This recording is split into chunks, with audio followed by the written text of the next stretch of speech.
Sir कितना confusion हो रहा है, मतलब जनता के बीच में। राहुल गांधी ने वोटर अधिकार यात्रा निकाली, कार्डर था आरजेडी का, चेहरा था राहुल गांधी। उसके बाद वो मुद्दा ही खत्म हो गया, मुद्दा कोई उठा ही नहीं रहा है। पहली मतलब बात तो मैं सुधारना करना चाहूंगा कि राहुल गांधी जी के नेतृत्व में जो यात्रा निकली और हजारों नहीं लाखों की संख्या में लोग, हर वर्ग का व्यक्ति उसमें शामिल हुआ।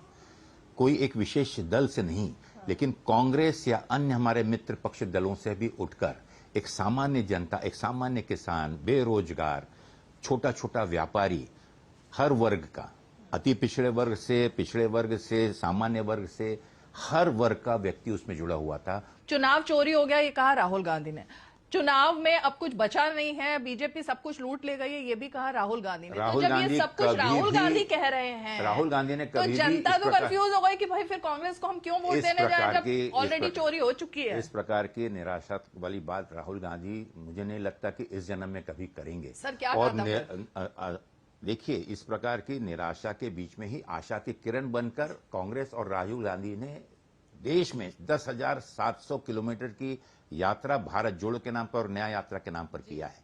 ये कोई मामूली कदम नहीं है। अपने प्राणों की परवाह ना करते हुए, सुरक्षा की परवाह ना करते हुए, आंधी तूफान बर्फबारी की परवाह ना करते हुए, अगर कोई मतलब अरे उनके भाई साथ सिक्योरिटी है सर। आज भारतीय जनता, बड़े बड़े नेता उनके साथ चलते हैं, इतनी सिक्योरिटी में रहते हैं राहुल गांधी, कश्मीर में जाकर बर्फ के गोले फेंकते हैं, तो कहां उनके प्राणों को खतरा हो गया। देखिए ये चीजें, मेन मुद्दा आज ये है कि जो व्यक्ति अपनी सब खुद की परवाह ना करते हुए, और एक व्यक्ति नहीं, पूरी पार्टी ने जब इस चीज का संकल्प लिया हुआ है कि इस देश के अंदर में, बिहार में सुशासन लाने का संकल्प लेकर अगर निकले हुए हैं, तो हमारी कोशिश आखिरी दम तक, आखिरी सांस तक ये रहेगी कि सच्चाई के साथ जुड़कर सच्चाई लोगों को बतलाने का हम प्रयत्न करें। मुख्य मुद्दे आज क्या हैं? बिहार का अगर चुनाव पर हम बात कर रहे हैं तो मुख्य मुद्दे यहाँ कर हैं, यहाँ की पलायन कैसे रुकेगा, यहाँ बेरोजगार युवकों को रोजगार कैसे मिलेगा। पिछले 15-20 साल के कार्यकाल में माननीय नीतीश जी के नेतृत्व में इस सरकार की क्या उपलब्धियां हैं।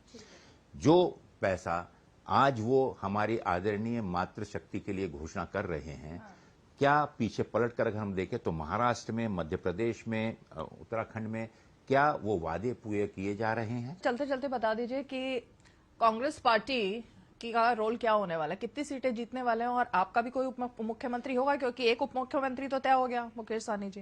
क्या कांग्रेस का कोई रोल होने वाला है? सबसे पहले प्रदेश में सरकार, एक मजबूत सरकार बनाने की, महागठबंधन मजबूती के साथ यहां सरकार बनाने जा रहा है। एक मुख्यमंत्री की घोषणा, उप मुख्यमंत्री जी की घोषणा हो चुकी है, और निश्चित रूप से महागठबंधन के सभी घटक दल मिलकर, निश्चित रूप से जो अन्य दल हैं, चाहे अल्पसंख्यक हो, दलित, हमारा अति पिछड़ा वर्ग हो, निश्चित रूप से उस विषय में भी समय आने पर उनका भी प्रतिनिधित्व किया जाएगा और उनका भी मुख्यमंत्री बनने की पूर्ण संभावना है।